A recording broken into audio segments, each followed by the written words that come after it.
was so interesting to me, this always sticks out to me, is that there was a scene where he was like this big ad exec in New York. It was John Hamm, right? And he had all these like lovers and he was like cheating all the time.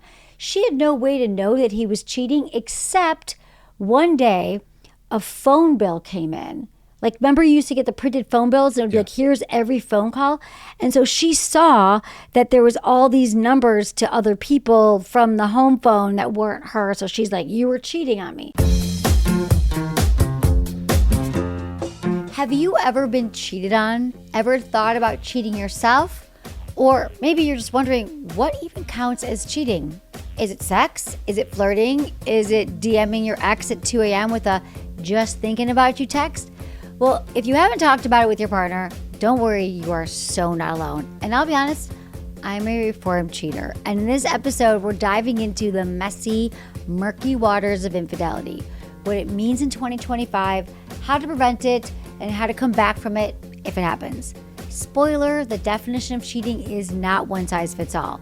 For some, it's sex. For others, it's like in a thirst trap. By the end of this episode, you're going to learn how to define cheating in your relationship before assumptions turn into accusations.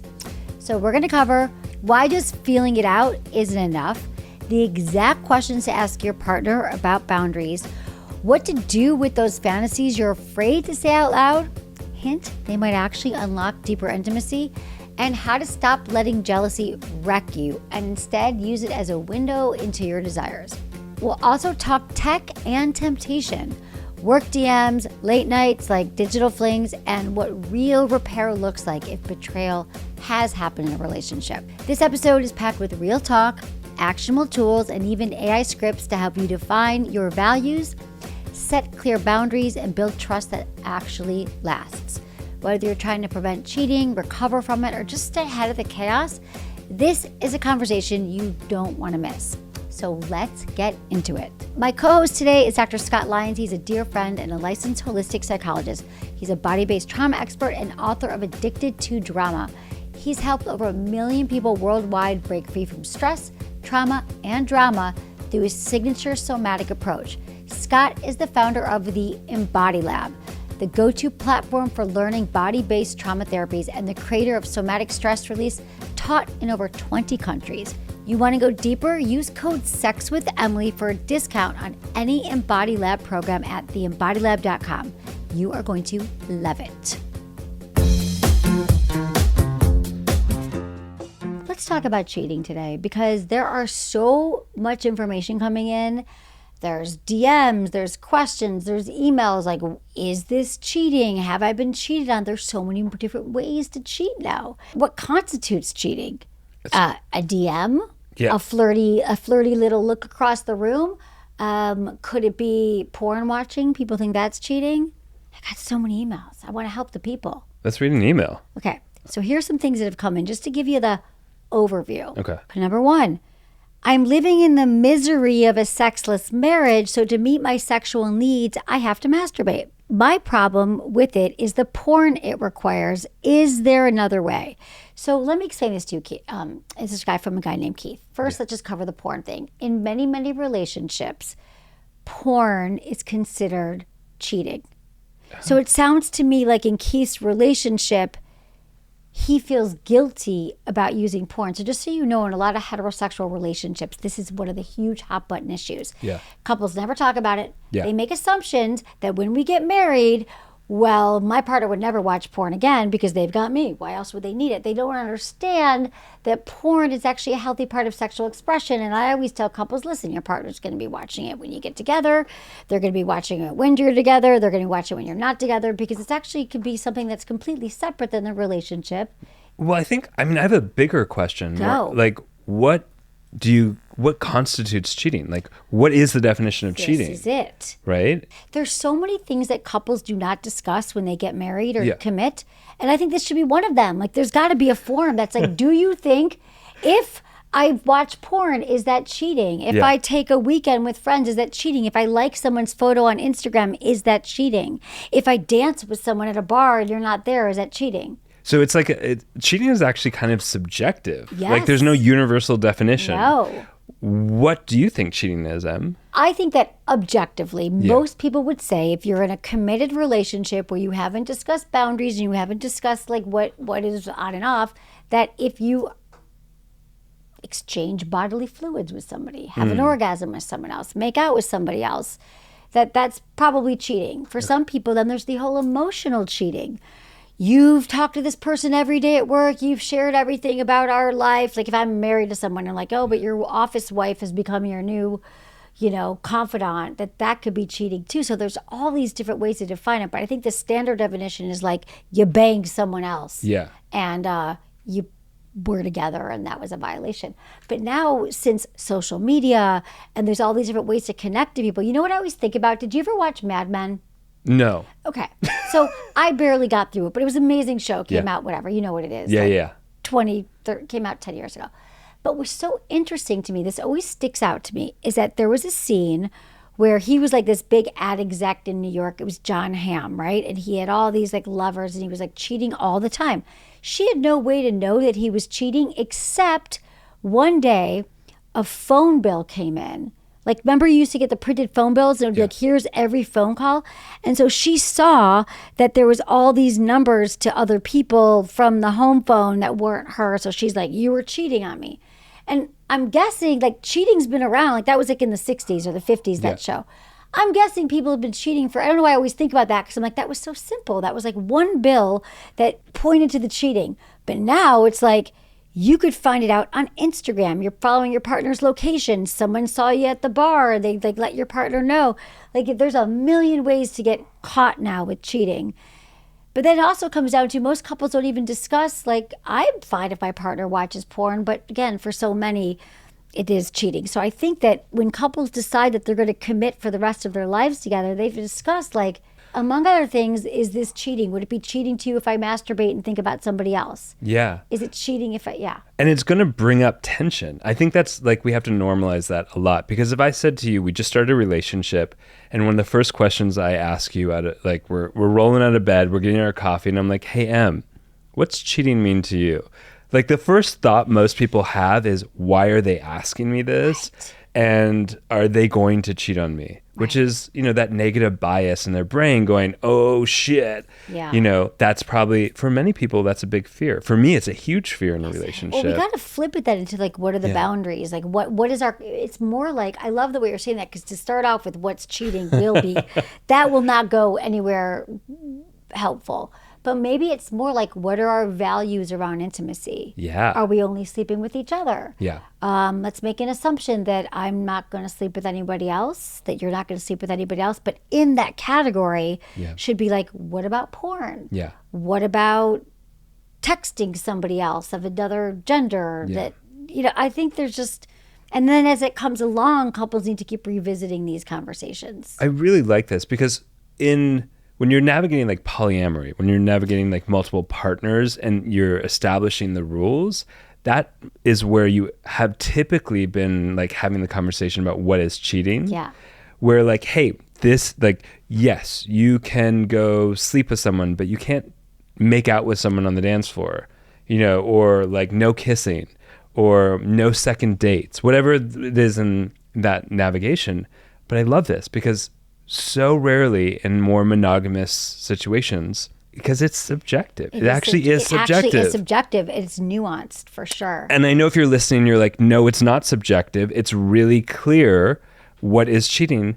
It's actually not. It's not. It is for you. And that's what's important. And now you need to communicate and express that to the person you're with. I want every couple to have this conversation. Yeah. And I think they can learn from people in open relationships or in polyamorous relationships. I know people are like going, oh, that doesn't work or that's crazy.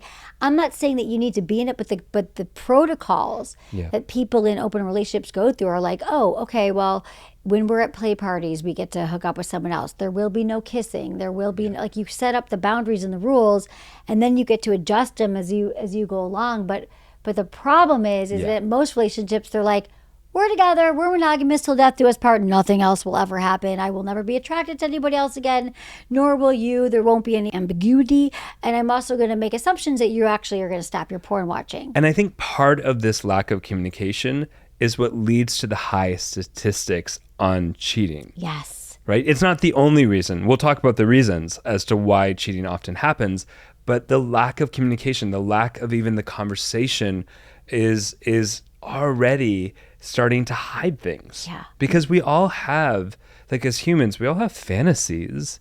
We all have thoughts. And yes, this is about, do we action them? How far can we action them? Do we even express the fantasies when it's not about our partner to our partner? All of those are really important to discuss. But as humans, if we just shame the fact that we and hide, that leads to less communication and more opportunity to have bigger ruptures. I mean, there's just so much nuance that this should all be discussed. Yeah. And couples don't want to have these conversations. What if we were to have the conversation now like we were a couple? Let's do it. Okay. So we're having our morning coffee in our Sex with Emily mugs, which makes the coffee so much spicier. And I say to you, like, hey, we haven't had this conversation yet, but I really want to talk about an aspect of our intimacy. Yes. And, I love that line, by the way, and I'm going to repeat it here, which is, my monogamy may not be your monogamy. Yes. And I really want to align about where that is for us. Like, what might feel like a rupture for you? I don't even have to say cheating, but what might feel like a rupture for you? I always want to say cheating's like a buzzy, but I feel it's more like our beliefs and values around monogamy. If we're monogamous, what are our beliefs and values around it? And then, we could decide what is... we both believe it, and then what might be seen as cheating, right? So what are your, I love that. What are your beliefs and values? I believe that if we're monogamous, I would guess that we are only sleeping with each other, that we're using protection. If you don't know, that's I guess if we're open. Like, obviously, we're only sleeping with each other. Like, I also understand that sometimes relationships and attraction can meander over time and fade, and things twist and turn. And I would want us always to have an open dialogue about, should something happen, or should there be some fantasy that comes up for you, or there's something that you're like, oh, I think it'd be kind of hot to have a threesome, or like, I would want to know. Like, I know right now in our relationship, we're in a really good place where our sex is really great, it's really exciting, but I would want to know, like, if you are attracted to someone outside the relationship, how might we handle it? Do you think that fantasizing is a form of cheating? This is really interesting because we, from a neuroscience perspective, we innately daydream, right? We daydream and even dreaming. It's like, if I remember a couple I worked with, and he had expressed to her that he had a dream about sleeping with someone. And we might go, amazing communication. Thank you for communicating. And for her, she said, you cheated on me. Yeah. And she couldn't let it go. And she even said to me, she was like, I know this is crazy. I know this is ridiculous, but I can't get over the sense that he was dreaming about someone else besides me. And we, we broke down some of the neuroscience of where dreams come from and what that might mean. And there's symbolism there and other things like that. But damn. That's a really big one, though. That is so common. Like, we can't help it if we have dreams about somebody else. People have dreams about sleeping with their ex all the time. Yeah. Doesn't necessarily mean they want to sleep with their ex, or they have fantasies about someone else. No. But this is the tricky part. This is where in a relationship we have to say, do you want to hear that information? Yes. Rather than just offering that. Well, and we can't necessarily take it at face value if there's a fantasy or a dream. So if you said to me, hey, I just had this sort of fantasy about the other cameraman. And I... Cute. Super cute cameraman today. Yeah. And I said to you, okay, thank you for letting me know that. What's happening in you? Like, oh, you're... I always feel better, like, that I share it. See, to me, this stuff should be out in the open. Like... Yeah. I would love you just to be able to hear that and accept me and not feel like, well, look, obviously we're firing that cameraman. Yeah. But I think what's important here is, yes, shame dies when we have a safe place to share our stories, right? And that's an important aspect because shame shuts us down relationally. And more importantly is like, I'm really interested in if it wasn't just about the cameraman, what's present for you? Oh, part of the fantasy is I'm feeling more aroused today. Or maybe I'm feeling a little lonely. Maybe there's something underneath the fantasy that we can connect about. Yeah, there's something more to that about like me feeling like, oh, if I'm only committing to you, then it feels like it's shutting off this part of me where I get a lot of internal I love validation from men. Yeah. So I would love to feel like, oh, there could be something there, like the possibility of something new and sparky, even though I don't necessarily want to have sex with him. I just like to have that like, is that something that I could still have in the boundaries of our relationship? Yeah. Yeah, exactly. Right? Hey, Emily, I've been a long-time listener. I thought things were doing pretty well in my marriage. Okay. Up until recently, my husband told me that he fantasizes about one of my friends and has been basically our entire relationship. He does it sometimes too to get off while he's having sex with me, and it's thrown me for a loop and made me feel pretty insecure. Yeah, I would feel pretty insecure too. To me, it feels like a betrayal and almost like cheating because he's doing it to get off inside of me when I should be the one arousing him. How do I even go about handling this? What are your thoughts on this? Where do I go from here? Look forward to hearing from you.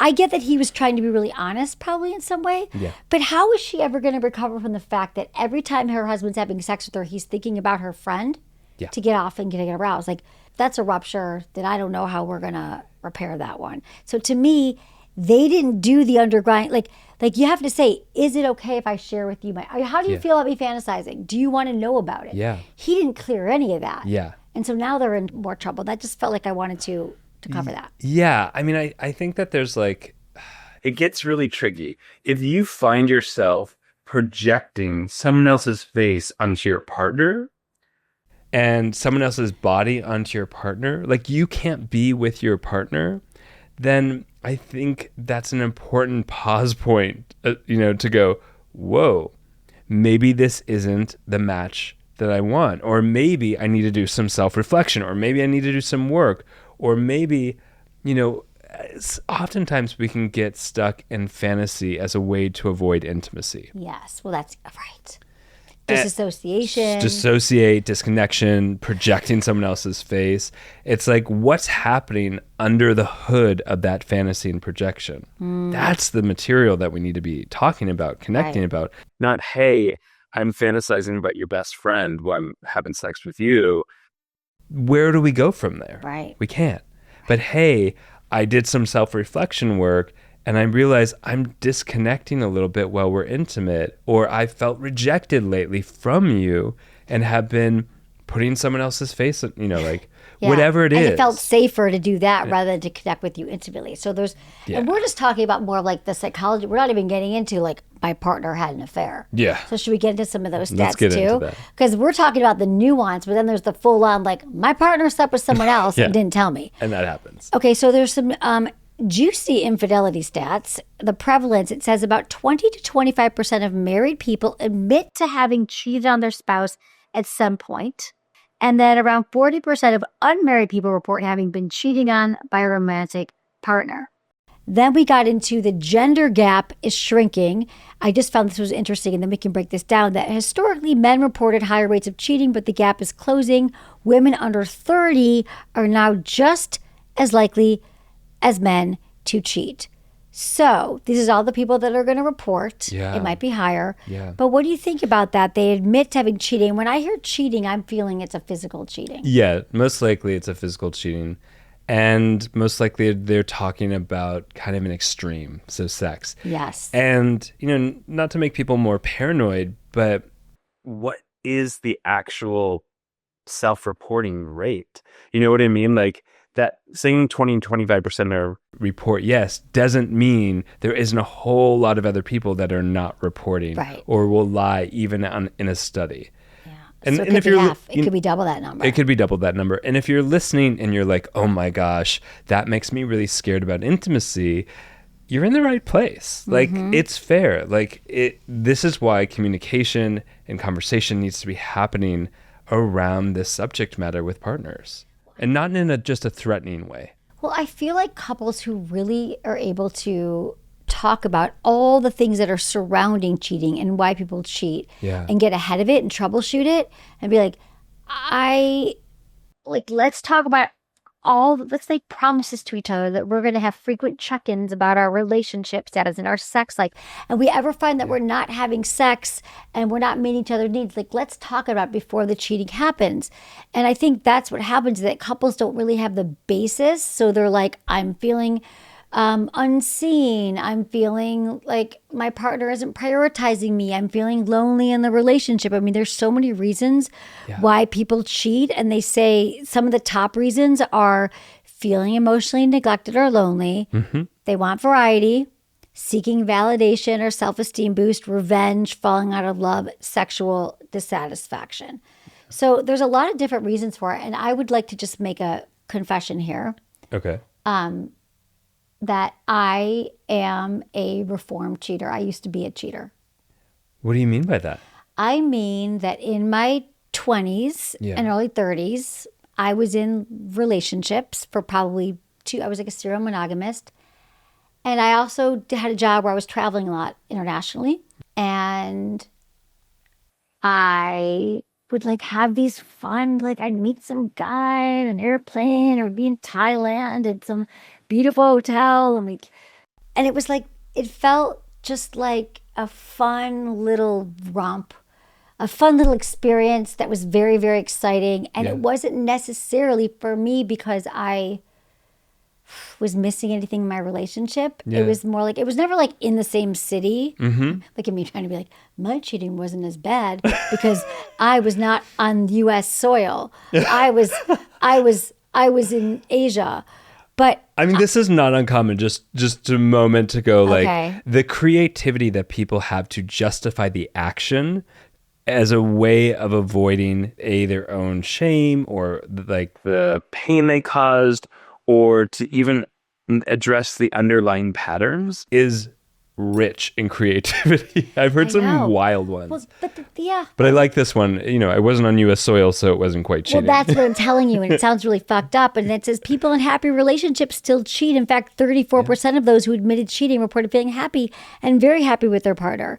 So for me, it was like, I was young. I had all these I don't even know if I told you this. I do these international trade missions with legislators, and I would travel and stay in these beautiful hotels, and I would meet just really interesting people, and we'd be drinking. It'd be like a one night thing, and I'd be like, I don't know if I'm going to see them again, but it was like the excitement, the build up. And so, yes, I had a partner back in, wherever I was living, San Francisco at the time. And I just sort of felt like it felt so far away. And it was almost like I went to the opera this night. It was like an experience I had. I went to a play, and I happened to have sex with somebody in another country. But what I decided is that doesn't feel great to me either. So I decided that I was going to never do that again. I never wanted to be a cheater. And so I started to talk to my partners about that. In my most recent relationships, I full on say, like, I've not been faithful in the past. And I never want this to happen again. So it's really important to me that we have boundaries around it and we talk about it. And in my most recent relationship, we were like, and he was much more open too. And he was like, great. If something happens, you're going to let me know. Let me know ahead of time if it's about to happen. Now that's tricky with the time difference. If I'm like, hey, there's this really hot guy and I really want to sleep with him. But like, we were so much more open to it that I don't know. That's not going to be everyone's partner, and then I'm actually way, way less interested in it now too. But I had a lot of guilt around that because I just knew that somehow it wasn't right and I had so much opportunity. And anyway, that's me. Have you been cheated on? Yeah, I've definitely been cheated on. I've never cheated, to my knowledge. Okay. To my subjective knowledge. But yeah, no, I've definitely been cheated on. And, I remember like just overriding it in myself. I mean, like about 55 to 70% of couples try to work it out, right? Yeah. And I remember going, it's okay, we can work this out. This really hurt me, but, and every time I tried to even talk about it, I got blamed for it. You got blamed for their cheating? I got blamed for the cheating. Yeah. Not even like valid excuses in my book of like, hey, you've been neglectful of my needs. It was just like, yeah, I didn't like the way you said something, so I went and cheated. Like just shitty behavior. Yeah. And I had gotten to a point where I was like, okay, if we just communicate it, all I care about is the communication. Mm-hmm. Like, if you have to go do this, talk to me about it. And that wasn't a possibility. Yeah. But also, the rules kept changing. And they kept changing the rules? They kept changing, the rules of like, okay, I can sleep with people, these 3 people who I've had, these sort of fantasy relationships with in the past. Like it almost doesn't count because I've already been with them? Yeah, like that was their rule. And I was like, okay. And at the time I was just trying to be the cool boyfriend. Right. Like, and just be like, yeah, I'm cool with anything. I'm the coolest. And it really like, hurts. it really hurts. Yeah. And, and in the end, they kept changing it. Like they would make out with someone on a dance floor, and I was like, "Hey, that wasn't in our rule set." Yeah. And then they would get mad at me for calling them out. Those are red flags. Those are if you total cannot red communicate flags. and someone gets utterly defensive, that's a no-go. Yeah. But there's also something that's interesting. I'm going to ask you back. This is I didn't see any empathy for the pain it caused me either. And this is not uncommon for individuals, although like 70% of people actually admit to feeling regret after cheating. The rest, Most people do, yeah. Yeah, most people do. But your partners, you didn't feel any, they turned it on you. They kind of gaslit you or whatever. Yeah. Yeah. And that's not in the sphere of being able to repair it. Like we'll talk about repair, but like when there's no regret, when there's no compassion or empathy of how that affects the other person, that's not a foundation to which you can heal and repair from it. Especially because if they're not feeling empathy for you there, how are they feeling empathy from you in other parts of the relationships? And that's like really, really hurtful. But I think also this brings back to like... Did you feel regret? I honestly... Yeah, honestly. Well, I never got caught. It never came up again. So I was like, I felt like I was able to compartmentalize it. But I did feel a little bit bad because I was like, God, I was also backpacking for a year through Southeast Asia. Yeah. My boyfriend was in San Francisco at the time. So I felt like I had this sort of free range to do what I wanted. But I did. I felt like a little bit, but then I actually told him. Yeah. And he was fine because it turned out he was sleeping with half of his office and we were all fine. We were in our 20s. It was all fine. But I feel like the nuance here and actually for the modern age of dating with like social media and people being out there and like meeting so many different types of people, like I think monogamy is a huge struggle for people, but so are open relationships. And it's not for everybody. Like some people are like, I could never do that. But then there's a lot of people who are like I'm down with it. So I just think I would love to invite people to have really honest conversations with themselves and their partners about like how they actually feel about some playing, like some going to a play party every once in a while. Like I know a lot of couples who are like, no, we are completely monogamous except for when we go to a play party. Like, and then we're allowed to make out or allowed to have sex with someone else when my partner is there. There's like all these different ways that couples cheat or get their needs met. It's when it's not, when it's, cheating is like when it's like the true infidelity and you're not actually sharing it and you're doing it behind someone's back. But I think for some people, like I actually have thought that maybe I'm just not really someone who is preternaturally monogamous. Like I've never felt that I am monogamous in my soul. Yeah. Like I think I've always been a little bit more flex. And this is a really interesting piece in psychology, especially on polyamory. I know a good friend of mine, Jessica Fern, who wrote the book Polysecure. Oh, yeah. And we've had a lot of conversations about this, which is, am I an individual who's just not constructed, made for monogamy? If I'm not a person made for monogamy, or is this a manifestation of my insecure attachment style?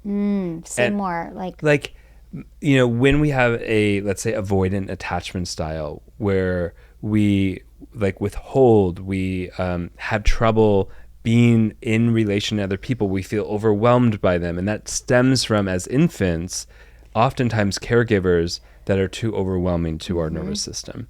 So we grow up and that carries forward with us. And then we feel like, I don't trust people. I don't find that relationships make my life better, or whatever the belief system is, or the reflex of just going, when people get too close, I get overwhelmed and then I push people away or I escape.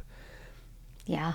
And that can lead to less intimate one-on-one encounters and more of a desire to jump between people. Yeah. It's tricky. It's so fucking tricky. It's like, it's just tricky. This is the kind of stuff why it's so important to be like aware of your attachment styles and your upbringing, and that like not everybody's going to be on the same page with you. I feel like when you're finding a partner, we have to be honest about this stuff. Yeah. Even if we think we have like a proclivity towards maybe being more open, I think a lot of us don't really want to talk about that because we're afraid we're going to push them away. Yeah. But how much better to be like really honest about it in the jump, Yeah. so you're not, you know. I had a great conversation with someone the other day about this. I Okay. went on a few dates with them, and they were really clear. They're like, I love and only do monogamy. And I was like, cool, what's your definition of monogamy? So it actually came up. And he was like, it means that there's no one else in the picture, no one else we're sleeping with. And I said, oh, interesting, because for some couples, monogamy includes threesomes as long as you're together. Yes. Yep. Right? And I said, I don't mind that. And for him, he was like, no, that's not monogamy. That's not okay. In his definition. Yeah. Right. And then he called me the next day and he was like, look, I don't think we can date if that's what you like.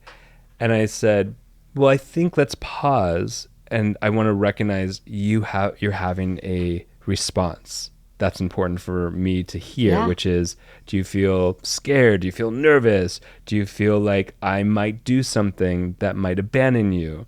He was like, oh my gosh, yeah, that's true for me. And I was like, well, let's have this honest conversation, because I might get the opportunity to say, I like you enough that I want to really make sure that you feel safe and secure.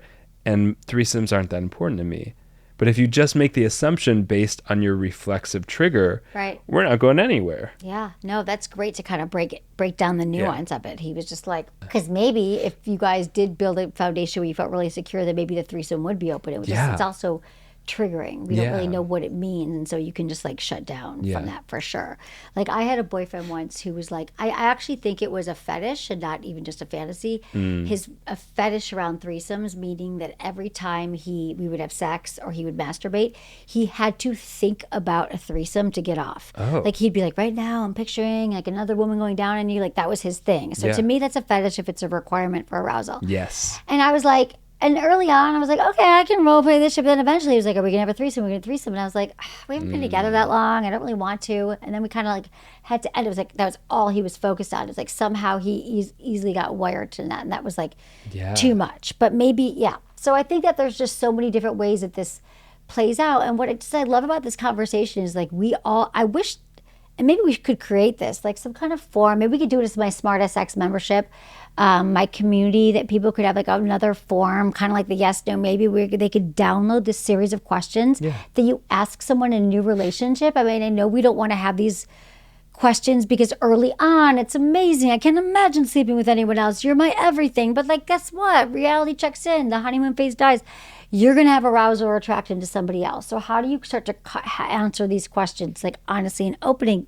You know, because a lot of times cheating isn't always about like a dissatisfaction with the person. Sometimes it's about looking for like connection or looking for like a lost part of ourself that we might feel with a new partner that this partner can't really give to us. It's not about a whole relationship. It's just like sometimes sex is just about connection and intimacy, but it's like, oh, this person made me feel a certain way and I want to do this like one-off experience with them. But I don't know. I just think that we have such a tight rein around sex where sometimes we're just trying to I don't know. I think that we're just trying to fill. It's really hard when we want one partner to fill multiple roles in our life as our best friend and our lover, very Esther Perel style, but like, you should be my best friend, my lover, my confidant, my plus one, my emergency contact, and the only person I want to fuck for the rest of my life. Like, that's a lot of pressure on someone. So to say, like, maybe we go to a play party. Like, I know a lot of couples who are like, 4 times a year we go to a play party. When I mean play party, it's usually like an invite only where couples go and they like swing and they do something and like that satisfies their needs. Or maybe they spend a week apart where they do whatever they want. And, you know, so I just think I just want to paint a picture. Like, there's a lot of, if cheating is a problem in your relationship, it's like your biggest fear, there might be a way to sort of break it down in a way that could work for you. Is that all tracking? And I think there's a few other like things like micro cheating, which I think is really interesting, especially in like and like social media. Like, if I'm hearting all your photos, and I'm with someone else, am I micro cheating? right? If the intention is about attention and this like, way that might fall under the category of emotional cheating. Let's talk about that. Yeah, I'm let's talk telling about you, it says that social media is cited as the starting point for over 20% of affairs today. Really? I hear from people all the time. They're like, I told my partner to stop liking all these bikini photos of this woman, and like, he will not stop. He's doing it every day, and it feels awful to me, and he won't stop. So to me, like, yeah, I get why that is cheating adjacent, because you just feel like violated. And I would say to them, like, tell your partner, like, it doesn't make me feel great and secure in our relationship when you're doing that, but somebody just can't stop it. It says it's responsible. They call it like micro cheating, flirting, DMing, private texting. That's reported by 45 to 50% of people as problematic, even if it's not technically cheating.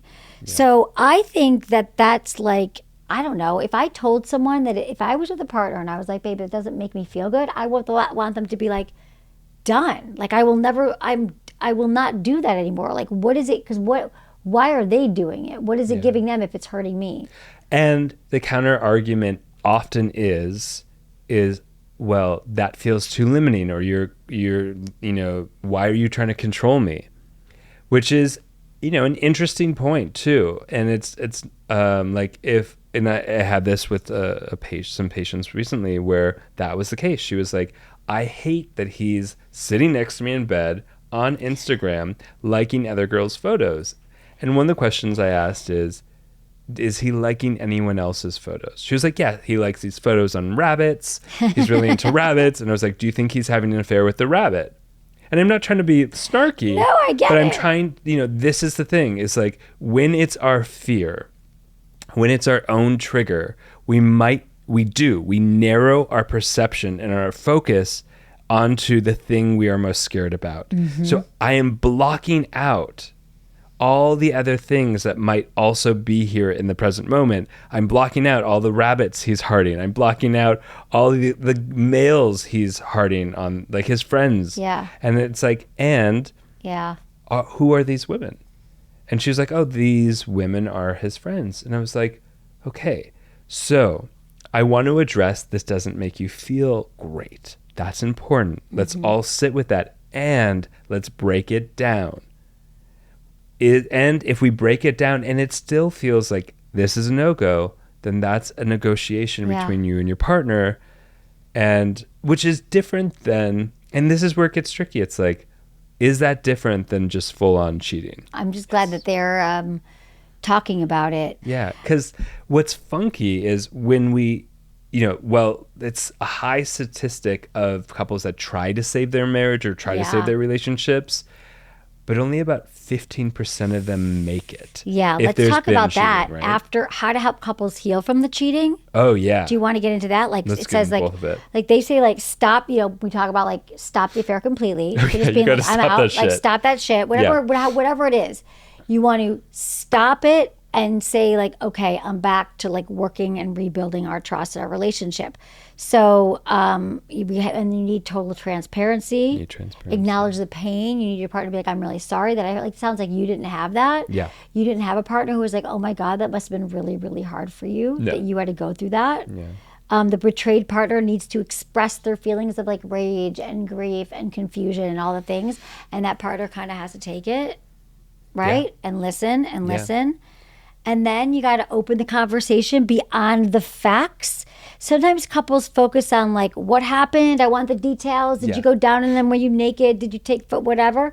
But really it's like, what? What do you think about that? Yes. I say once. One time. One time only.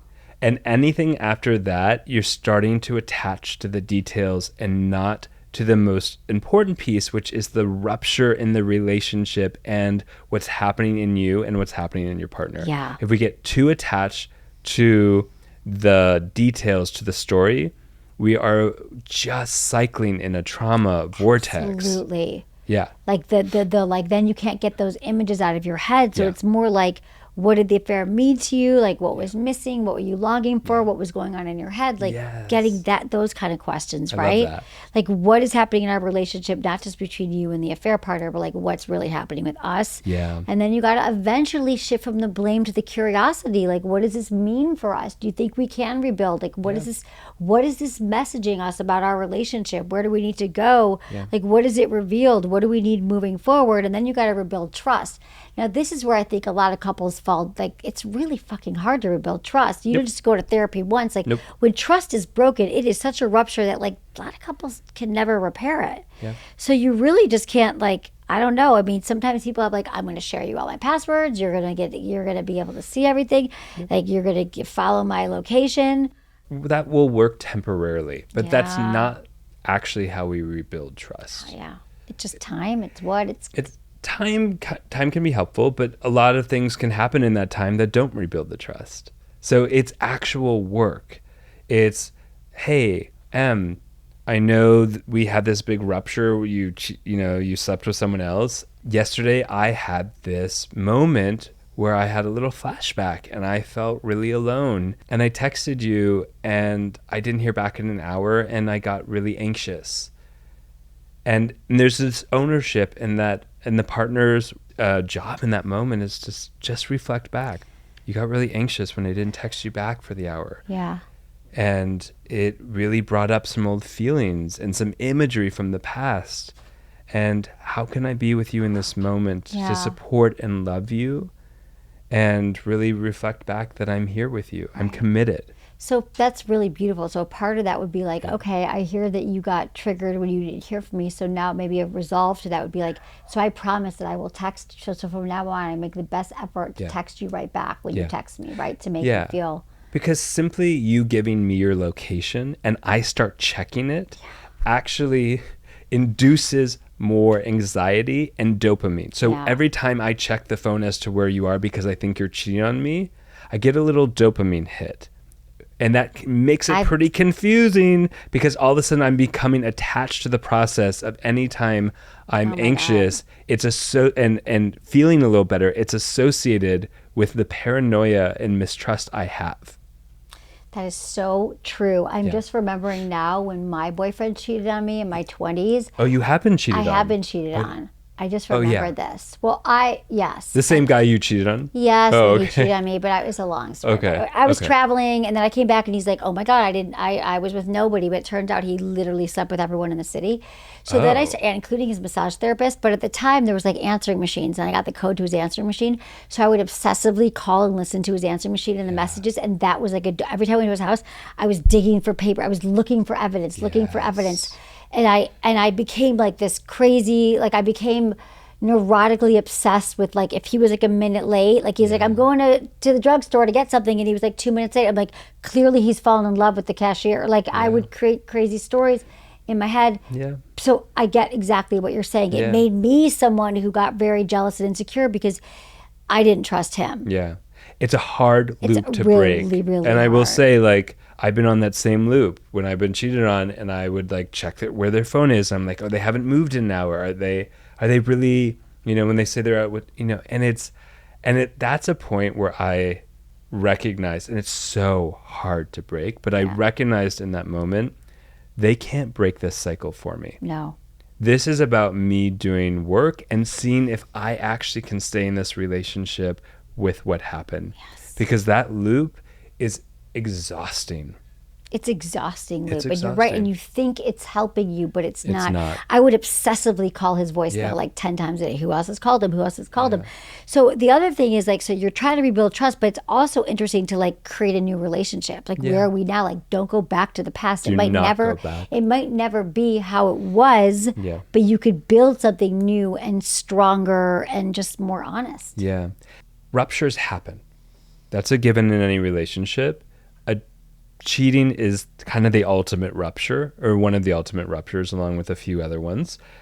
And if I constantly like, you don't take out the trash, and I bring back the fury I have and it's because you cheated on me, that's on me. Right. I have to go to therapy. I have to process that and I have to process it with you, but I cannot keep weaponizing Right. what hasn't been processed against the other person. There is no way to repair that rupture. Wow. And even though I might not say, and you cheated on me, it's embedded in you didn't take out the trash. Right, Yeah. right. Oh, it's tricky. But see, to me, but couples can also very much repair from this too. They can. It doesn't have to mean that it's the end if you do this kind of work. No. With a guided therapist, you're willing to look at it. And if you really both genuinely want to make it work. Yeah. If one person isn't invested in it, then like that's probably not going to, they're not going to heal this shit. No, love is an action, and it takes everyone in the relationship to continue to action, to rebuild, to establish and reestablish the relationship and intimacy. Yes, rebuilding, reinventing together. What kind of relationship do you want to co-create now, knowing that this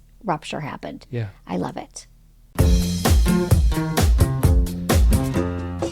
That's it for today's episode. Thanks so much for listening to Sex with Emily. If you love the show, please like, subscribe, and leave it a review wherever you get your podcasts. And hey, share this with a friend or partner. It just might spark something. You can find me on Instagram, YouTube, Facebook, TikTok, and X. It's all at Sex with Emily.